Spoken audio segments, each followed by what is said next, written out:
एकनाथ शिंदे, वो नाम जिसने अपने प्रभाव से महाराष्ट्र की राजनीति में ऐसा भूचाल ला दिया जिससे डोल रही है उद्धव ठाकरे की गद्दी।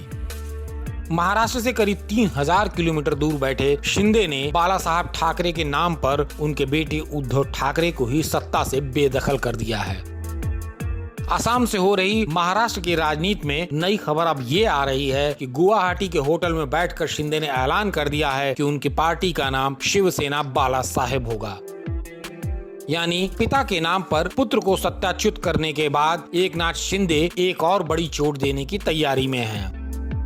उद्धव ठाकरे द्वारा बागी विधायकों की विधानसभा सदस्यता रद्द किए जाने संबंधी डिप्टी स्पीकर को लिखे पत्र के बाद बागी विधायक और भी सख्त तेवर अख्तियार कर चुके हैं। बागी गुट के नेता शिंदे ने नई पार्टी का ऐलान करते हुए कहा कि महाविकास आघाड़ी सरकार के दिन अब गिने चुने बचे हैं। शिवसेना के बागी नेता दीपक केसकर ने इस बात की पुष्टि करते हुए कहा कि हमारे समूह को शिवसेना बाला साहब के नाम से जाना जाएगा और हम किसी और पार्टी में विलय नहीं करेंगे। केसकर का इशारा भाजपा की ओर था। अब ऐसे में बड़ा सवाल उठता है कि अगर शिंदे गुट के पास कुल सदस्यों की संख्या के 1/3 सदस्य मौजूद हैं, तो क्या असल में शिवसेना पार्टी उनकी हो गई है? और अगर ऐसा हुआ तो शिवसेना का चुनाव चिन्ह तीर और धनुष पर किसका अधिकार होगा? क्या शिंदे गुट इसके लिए चुनाव आयोग में जाएगा?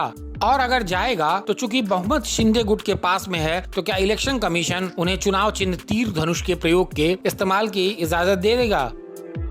या फिर दिवंगत रामविलास पासवान की पार्टी लोक जनशक्ति की तरह शिवसेना के चुनाव चिन्ह को भी निर्वाचन आयोग फ्रीज कर देगा? इस बीच शिंदे समूह की बगावत को फेल करने के लिए उद्धव ठाकरे की शिवसेना ने भी कार्यकारी बैठक बुलाई है, जिसमें मौजूदा घटनाक्रम पर चर्चा हो रहा है। आपको याद होगा कि बीते शुक्रवार को उद्धव ठाकरे के बेटे आदित्य ठाकरे ने शिवसेना के जिला अध्यक्षों के साथ बैठक की थी। इस बैठक में आदित्य ठाकरे ने कहा कि इस लड़ाई में शिवसैनिकों को सड़क पर उतरने के लिए तैयार रहना होगा। आदित्य ठाकरे ने कहा कि शिवसैनिकों को फिर से अपने पुराने तेवरों में आना होगा और इसके लिए सभी जिला अध्यक्ष जल्द से जल्द एक्टिव हो जाएं। ठाकरे परिवार इस लड़ाई को किसी भी कीमत पर जीतना चाहता है, क्योंकि ठाकरे परिवार यह लड़ाई अगर हार जाता है तो महाराष्ट्र में उसके वजूद पर काफी गहरा सवालिया निशान खड़ा हो जाएगा। माना जा रहा है इसी कारण अब शिवसेना का रुख भी बागी विधायकों के प्रति काफी कड़ा होता जा रहा है और उसी का परिणाम है कि बागी विधायकों के कार्यालयों में तोड़फोड़ की सूचनाएं भी सामने आने लगी हैं।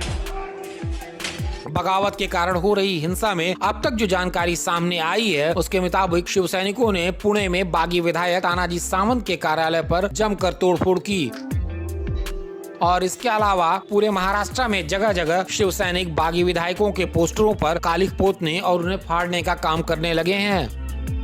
शिवसैनिकों के उग्र होते तेवर को देखकर पुणे पुलिस अलर्ट मोड पर है। बताया जा रहा है कि पुणे के सभी पुलिस थानों को आदेश दिया गया है कि वो शहर में शिवसेना नेताओं से संबंधित कार्यालयों की सुरक्षा को सुनिश्चित करें। इस वीडियो में अभी के लिए इतना ही। देश और दुनिया की तमाम खबरों के लिए देखते रहिए लोकमत।